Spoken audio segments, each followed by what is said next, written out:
ದೂತನ ಪತ್ರಕರ್ತನ ವಿಷಯಕ್ಕೆ ಮತ್ತೆ ಸ್ವಾಗತ. ಚರ್ಚೆ ಮಾಡ್ತಾ ಇದ್ವಿ. ನರೇಂದ್ರ ಮೋದಿ ಸರ್ಕಾರದ ಹಿಂಬಾಗಿಲಿನ ದೂತರಾಗಿ ಪಾಕಿಸ್ತಾನದಲ್ಲಿರ್ತಕ್ಕಂಥ ಭಾರತದ ಮೋಸ್ಟ್ ವಾಂಟೆಡ್ ಟೆರರಿಸ್ಟ್ನ ಮಾತುಕತೆ ನಡೆಸ್ತಾರ, ಅಥವಾ ನನ್ನ ಖಾಸಗಿಯಾಗಿ ನನ್ನ ಶಕ್ತಿಯ ಮೇಲೆ ನಾನು ಒಂದು ಸಂದರ್ಶನ ಮಾಡಿಕೊಂಡು ಬರೋದೇ ಆದರೆ ಆ ಸಂದರ್ಶನ ಎಲ್ಲಿ ಪ್ರಕಟ ಆಯಿತು, ಯಾವಾಗ ಆಗುತ್ತೆ, ಅದು ಆಗುತ್ತಾ ಆಗಲ್ಲ ಅನ್ನೋಂಥ ದೊಡ್ಡ ಪ್ರಶ್ನೆ ಇದೆ. ಈ ಪ್ರಶ್ನೆ ಬಗ್ಗೆ ನಾವು ಚರ್ಚೆನ ಮುಂದುವರಿಸ್ತೀನಿ. ಆದರೆ ಈ ಭೇಟಿಯ ಬಗ್ಗೆ ಎದ್ದಿರ್ತಕ್ಕಂಥ ವಿವಾದಗಳ ಬಗ್ಗೆ ಅವರು ಈ ಚರ್ಚೆಗೆ ಒಂದು ಉತ್ತರನೂ ಕೂಡ ಕೊಟ್ಟಿದ್ದಾರೆ. ಆ उत्तर नोड़ोಣ.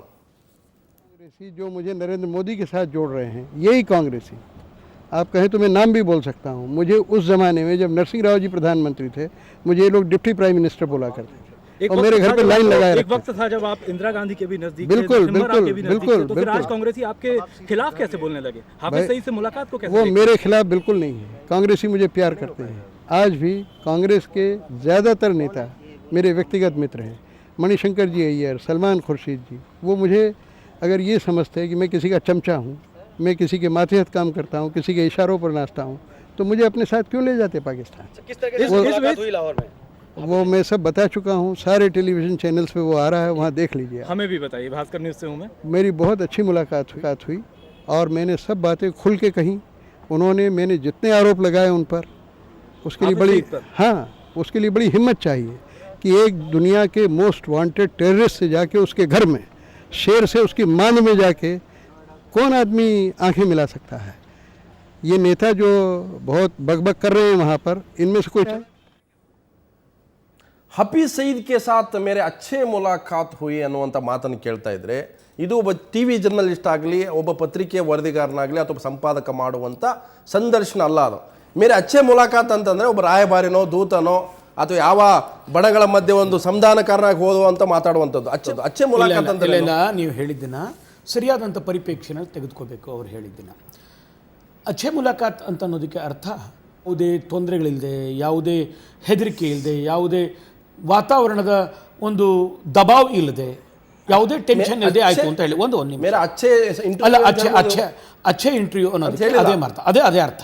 ಆಮೇಲೆ ಎರಡನೇದಾಗಿ ನಾನು ಹೇಳ್ತಾ ಇರುವಂಥದ್ದು, ಅಲ್ಲಿ ಅವರು ಹೇಳಿದಂಥ ಸಂಗತಿಗಳ ಬಗ್ಗೆ ಅವ್ರು ಹೇಳಿದ್ರು, ಕಾಂಗ್ರೆಸ್ನವರು ನನ್ನ ಡೆಪ್ಟಿ ಪ್ರೈಮ್ ಮಿನಿಸ್ಟರ್ ಮಾಡ್ತಾರೆ, ಕಾಂಗ್ರೆಸ್ನವ್ರ ಜೊತೆ ನಮ್ಮ ಸಂಬಂಧ ಆಯ್ತು. ಆಮೇಲೆ ಅವ್ರು ಹೇಳಿದ್ರು, ನಮ್ಮ ಮಧುಸೂದನ್ ಆ ಫೋಟೋ ನೋಡ್ತಾ ಇದ್ರೆ ಎಲ್ಲೂ ಕೂಡ ಸಂದರ್ಶನ ಕಾರಣ ಒಂದು ಲಕ್ಷಣಗಳು ಕಾಣ ಬರ್ತಲ್ಲ. ಅಲ್ಲಿ ಇಬ್ಬರು ಮಧ್ಯೆ ಒಂದು ಒಳ್ಳೆಯ ಸಂಬಂಧ ಇದೆ. ಅವ್ರು ಯಾವುದೇ ಲ್ಯಾಪ್ಟಾಪ್ ಇಟ್ಕೊಂಡಿಲ್ಲ, ಯಾವುದೇ ಟೇಪ್ ರಿಕಾರ್ಡರ್ ಇಟ್ಕೊಂಡಿಲ್ಲ, ಎಲ್ಲೂ ಬರ್ಕೋತಾ ಇಲ್ಲ. ಆ ರೀತಿ ಫೋಟೋನ ನಾವು ಹೊರಗಡೆ ನೋಡ್ತಾ, ಅವರೇ ಇದರಲ್ಲಿ ರಿಲೀಸ್ ಮಾಡಿರೋದು ಫೇಸ್ಬುಕ್ಕು ಮತ್ತು ಬೇರೆ ಬೇರೆ ಕಡೆ ಟ್ವಿಟರ್ಗಳಲ್ಲಿ, ಸೋಷಿಯಲ್ ಮೀಡಿಯಲ್ಲಿ ಬಂದಿರತಕ್ಕಂಥದ್ದು. ಎಲ್ಲಾದರೂ ಸಂದರ್ಶನದ ಭಾವ ನಿಮ್ಗೆ ಕಾಣ್ತಾ ಇದೆಯಾ? ಈಗ ನೋಡಿ, ಪ್ರಶ್ನೆ ಬರ್ತಾ ಇರುವಂಥದ್ದು ಅದಲ್ಲ. ಅವರು ಏನು ಮಾತಾಡಿದ್ರು, ಹೋಗಿದ್ರ ಬಿಟ್ರ, ಅವ್ರ ಸಂದರ್ಶಕರ ಯಾವ ಪತ್ರಿಕೆ ಪರವಾಗಿ ಹೋಗಿದ್ರು, ಅವ್ರನ್ನ ಸ್ಪಾನ್ಸರ್ ಮಾಡಿದ್ದವ್ರು ಯಾರು, ಅವ್ರಿಗೆ ದುಡ್ಡು ಕೊಟ್ಟವ್ರು ಯಾರು, ನಾನು ಹೇಳ್ತಾ ಇರೋದು ಅದನ್ನ ಈ ದೇಶದ ಕಾನೂನಿಗೆ ಬಿಡೋಣ, ಅವ್ರು ಏನು ಮಾತಾಡ್ತಾರೆ ಮಾಡೋಣ. ಆದರೆ ಒಂದು ಸಂಗತಿ, ಅವರು ಹೇಳಿದಂಥ ಇಂಡಿಪೆಂಡೆಂಟ್ ಕಾಶ್ಮೀರ ಬಗ್ಗೆ ಇರಬಹುದು, ಅವರು ಹೇಳಿದಂಥದ್ದು ಆಜಾದ್ ಕಾಶ್ಮೀರ ಅಥವಾ ಪಾಕ್ ಆಕ್ಯುಪೈಡ್ ಕಾಶ್ಮೀರ ಮತ್ತು ಕಾಶ್ಮೀರ ಒಂದಾಗುವಂಥದ್ದು ಇರ್ಬೋದು. ಈ ವಿಷಯಕ್ಕೂ ಈ ವಿಚಾರಗಳಿಗೂ ಭಾರತೀಯ ಜನತಾ ಪಾರ್ಟಿಗೂ ಯಾವುದೇ ಸಂಬಂಧ ಇಲ್ಲ. ಭಾರತೀಯ ಜನತಾ ಪಾರ್ಟಿ ಈ ಬಾರಿ ನಾವು ಚುನಾವಣೆಯಲ್ಲೂ ಹೇಳಿರೋದು ಏನಂತ ಅಂತಂದರೆ, ಆರ್ಟಿಕಲ್ 370 ತೆಗೆದಾಕ್ತೀವಿ, ಕಾಶ್ಮೀರ ಭಾರತದ ಒಂದು ಅವಿಭಾಜ್ಯ ಅಂಗ ಆಗಬೇಕು. ಬಟ್ ಅವ್ರು ಹೇಳ್ತಾ ಇದ್ದಾರೆ ಕಾಶ್ಮೀರ್ ಅಕ್ಯುಪೈಡ್ ಪಾಕಿಸ್ತಾನ, ಕಾಶ್ಮೀರ ಒಂದೇ ಅಸೆಂಬ್ಲಿ ಆಗಬೇಕು, ಇಂಡಿಪೆಂಡೆಂಟ್ ಸ್ಟೇಟ್ ಆಗಬೇಕು ಅಂತ ಹೇಳ್ತಾರೆ. ಅವರು ಇಂಡಿಪೆಂಡೆಂಟ್, ನೀವು ಕಾಶ್ಮೀರದ ಬಗ್ಗೆ ಮಾತಾಡ್ತಾ ಇದ್ದೀರಿ. ನಾವು ಈಗಲೂ ಹೇಳ್ತೀವಿ, ಬಿಜೆಪಿಯಿಂದ ನಾವು ಹಿಂದೆ ಟಿಬೆಟ್ ಕೊಟ್ಟಿದ್ದೆ ತಪ್ಪಾಯ್ತು. ಟಿಬೆಟ್ ನಾವು ಕೊಟ್ಟಿದ್ದ ಕಾರಣಕ್ಕೋಸ್ಕರ ಚೈನಾ ನಮ್ಮ ದೇಶಕ್ಕೆ ಹತ್ರ ಬರ್ಲಿಕ್ಕೆ ಸಾಧ್ಯ ಆಯ್ತು. ಇದೇ ಮಾತನ್ನ ಅರುಂಧತಿ ರಾಯ್ ಹೇಳಿದಾಗ ನೀವು ಅದನ್ನ ದೊಡ್ಡ ಬಲವಾಗಿ ವಿರೋಧ ಮಾಡಿದ್ರೆ, ರಾಜದ್ರೋಹದ ಮೇಲೆ ಅವರು ಬಂಧಿಸಬೇಕಂತ ಹೇಳಿದ್ರೆ, ಇಲ್ಲ ನಾನು ಒಂದು ಹೇಳ್ತಾ ಇರುವಂಥದ್ದು, ಟಿಬೆಟ್ ಹಿಂದೆ ಕೊಟ್ಟಿದ್ರ ಬಗ್ಗೆ ನಾವು ಬಹಳ ಸರಿ ಆರೋಪ ಮಾಡಿದ್ದೀವಿ. ಹಿಂದೆ ನೆಹರು ಸರ್ಕಾರದವರು ಟಿಬೆಟನ್ನು ಚೈನಾ ಕೊಟ್ಟಂಥ ಸಮಯದಲ್ಲಿ ಹಿಂದಿ ಚೀನಿ ಭಾಯಿ ಅಂತ ಹೇಳಿ ಚೈನಾಗೆ ಟಿಬೆಟ್ನ ನಾವು ಗಿಫ್ಟಾಗಿ ಕೊಟ್ವಿ ಅಂತ ಅನ್ನೋದ್ರ ಬಗ್ಗೆ ಬಹಳ ದೊಡ್ಡ ಆರೋಪಗಳನ್ನ ನಾವು ಮಾಡಿದ್ದೇವೆ. ಇತ್ತೀಚೆಗೆ ಈಗ ನಡೆದಂಥ ಮಾತು ಕೇಳಿ ಲಕ್ಷ್ಮಣ್ ಅವ್ರು ಯಾರಿಗೂ ಏನು ಗೊತ್ತಿಲ್ದಿರೋಂಥವ್ರು ಮಾತಾಡ್ತಾನೆ ಇದ್ದಾರೆ. ಟಿಬೆಟ್ ಯಾವತ್ತು ಭಾರತದ ಒಂದು ಅಂಗ ಆಗಿರ್ಲಿಲ್ಲ. It was a buffer state, Kalaya. It was a buffer state. It was a buffer state. India had a right over China. India had a right over Tibet. ಏನು ತಿಳಿದಾರೆ ಇಂತವರು ಏನು ತಿಳಿದೇ ಮಾತಾಡ್ತಾ ಇರೋದು. It was a buffer state and India had the role for it. Tibet ಭಾರತದ ಅವಿಭಾಜ್ಯ ಅಂಗ ಆಗಿತ್ತ. ಏನ್ರಿ ಮಾತಾಡ್ತಿದ್ರಿ? ನೀವು ಹೇಳ್ತಾ ಇರೋದು ಯಾವ ಕಾಲದಲ್ಲೂ ಅಷ್ಟೇನೆ, ನಾವು ಅದು ಆಗಬೇಕು ಅಂತ ಹೇಳಿ ಕೇಳಿದಂತವ್ರು. It was a buffer state, it was a buffer state and India had a right over it. India ಯಾವತ್ತಾದ್ರೂ ಕಂಟ್ರೋಲ್ ಮಾಡ್ತಿತ್ತ? ಸುಮ್ನೆ ಮಾತಾಡಬೇಡಿ ನೀವು. ನಾನು ಹೇಳ್ತಾ ಇರೋದು ಅದನ್ನೇ ನಾವು ಒಪ್ಪದೇ ಇರುವಂತವ್ರು. ಟಿಬೆಟ್ನ ಅವತ್ತು ಚೀನಾ, ಟಿಬೆಟ್ನ ಚೀನಾಗೆ ಅಲ್ಲ, ಟಿಬೆಟ್ನ ಚೀನಾಗೆ ನೆಹರು ಕೊಟ್ಟಿದ್ದನ್ನೇ ನಾವು ಒಪ್ಪಿಲ್ಲ. ನೀವು ಯಾವ್ದು ಸ್ವಾತಂತ್ರ್ಯ ಓಡಾಡದೆ ಇರುವಂತವ್ರು, ನೀವೇನ್ ಮಾತಾಡ್ತೀರಿ ಯಾವುದ್ರ ಬಗ್ಗೆ? ಸ್ವಾಮಿ, ನಾನು ಈ ದೇಶದ ಬಾರ್ಡರ್ ತನಕ ಹೋಗ್ಬಿಟ್ಟು ಬಂದಿದ್ದೀನಿ. I have lived in Punjab for more than 2.5 years. I was in Jalandhar, I have seen Pathankot, I have seen Jammu, I have seen Kashmir, I have seen all these places. Whom are you talking? Madhusudan Brajesh, ಸ್ವಾತಂತ್ರ್ಯ ಹೋರಾಟದಲ್ಲಿ ಏನಾದ್ರೂ ಒಂದು ಭಾಗ ತಗೊಂಡಿರಾ ಬಿಜೆಪಿನವರು, RSS ನವರು? ಏನ್ ಮಾತಾಡ್ತಾ ಇದ್ರಿ ನೀವು? ನಮ್ಮ ಸಂಘದ ಸಂಸ್ಥಾಪಕರು doctor Hedgewar was a Congress man. ಅವರು ಜಂಗಲ್ ಸತ್ಯಾಗ್ರಹದಲ್ಲಿ ಭಾಗವಹಿಸಿದಂತವರು, ದಂಡಿ ಸತ್ಯಾಗ್ರಹದಲ್ಲಿ ಭಾಗವಹಿಸಿದವರು, ಎಲ್ಲ ಸತ್ಯಾಗ್ರಹದಲ್ಲಿ ಭಾಗವಹಿಸಿದಂತವರು. He was the secretary of Congress. ಯಾವುದೋ ಒಂದು ಕತೆ ಹೇಳ್ಕೊಂಡು ಯಾವುದೋ ಒಂದು ಕತೆ ಅಲ್ಲ. that was Dr. Hedgewar who founded RSS. Issue debate ಆಗ್ತಾ ಇದೆ. ನೋಡಿ ಸ್ವಾಮಿ, ಎಲ್ಲಿ ಹೇಳ್ತಾ ಇದ್ದೀರಿ ನೀವು? It is well established history. ಆದ್ರೆ ನೆನಪಿಟ್ಕೊಳ್ಳಿ, ಅವತ್ತಿದ್ದಂತ ಕಾಂಗ್ರೆಸ್ ಬೇರೆ, ಅವತ್ತಿದ್ದಂತ ಕಾಂಗ್ರೆಸ್ ಬೇರೆ, ಇವತ್ತಿರೋ ಕಾಂಗ್ರೆಸ್ ಬೇರೆ. ಅವತ್ತಿದ್ದಂತ ಕಾಂಗ್ರೆಸ್ ಬೇರೆ, ಇವತ್ತಿರೋ ಕಾಂಗ್ರೆಸ್ ಬೇರೆ. ಇವತ್ತಿನ Congress cannot claim that Congress. ನನ್ನ ಬ್ರಜೇಶ್, ನೇರ ಪ್ರಶ್ನೆ. ಇದೇ ವೈದಿಕ ಅಲ್ಲಿ ಪಾಕಿಸ್ತಾನದ ಡಾನ್ ಅನ್ನುವಂಥ ಒಂದು ಟಿವಿ ಚಾನಲ್ಗೆ ಸಂದರ್ಶನ ಕೊಡ್ತಾ ಇದ್ದಾರೆ.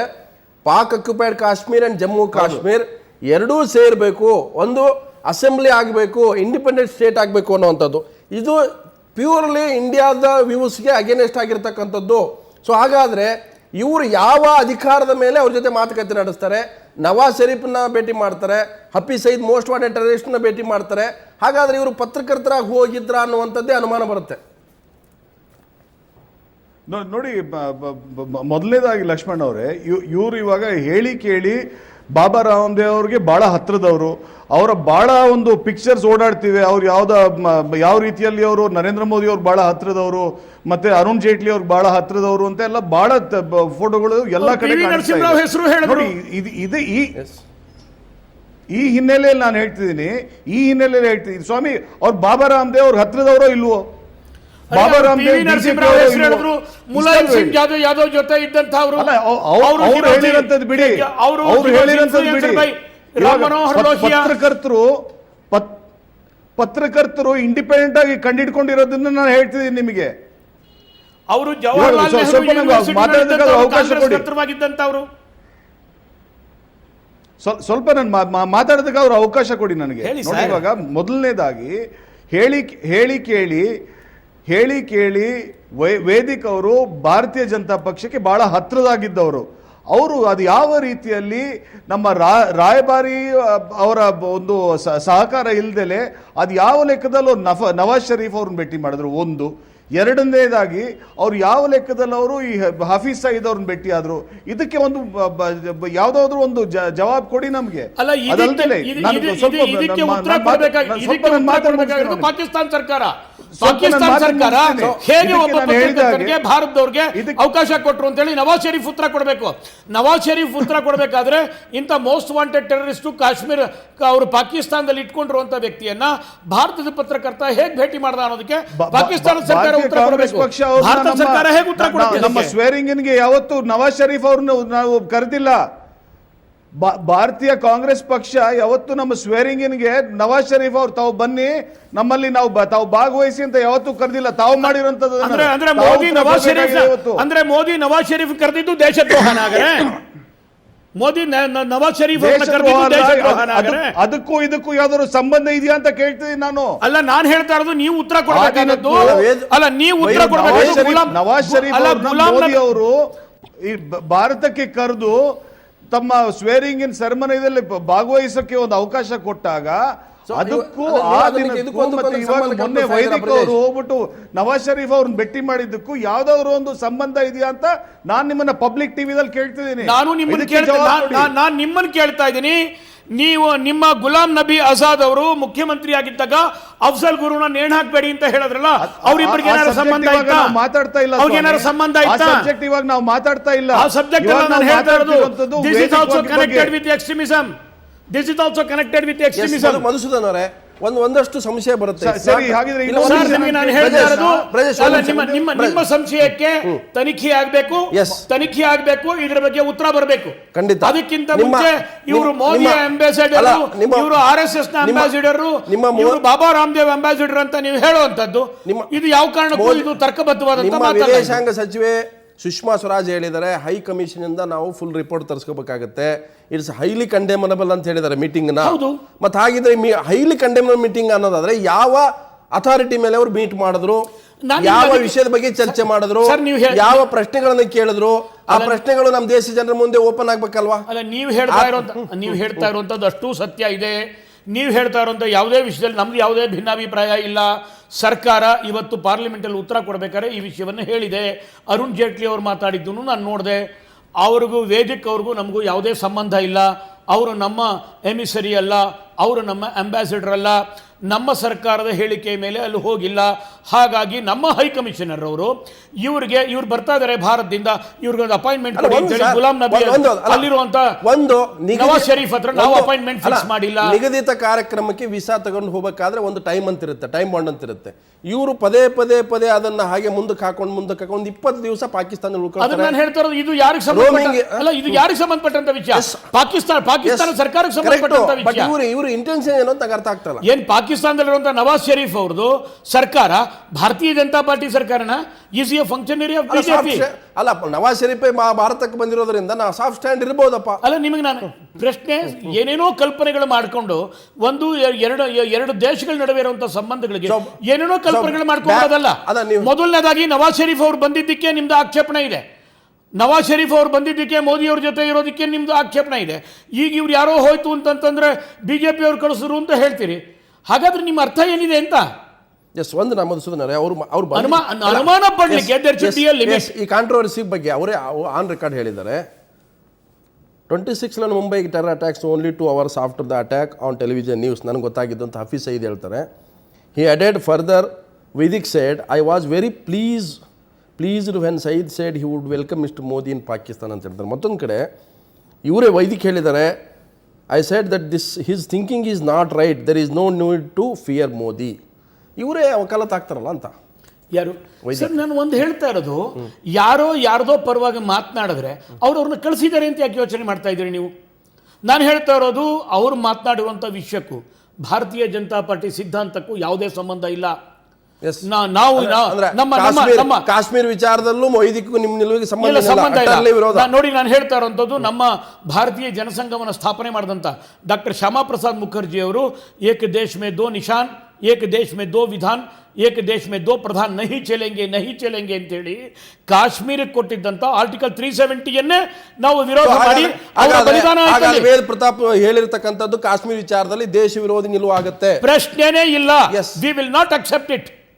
We will not accept it. ಅದಕ್ಕೆ ಹೇಳಿರುವಂಥದ್ದು, ಅದಕ್ಕೆ ಸುಷ್ಮಾ ಸ್ವರಾಜ್ ಅವರು ಸರಿಯಾಗಿ ಹೇಳಿರುವಂಥದ್ದು, ಇದ್ರ ಬಗ್ಗೆ ತನಿಖೆ ಆಗಬೇಕು ಅಂತ ಹೇಳಿ ತನಿಖೆಯನ್ನು ಮಾಡ್ತಾರೆ.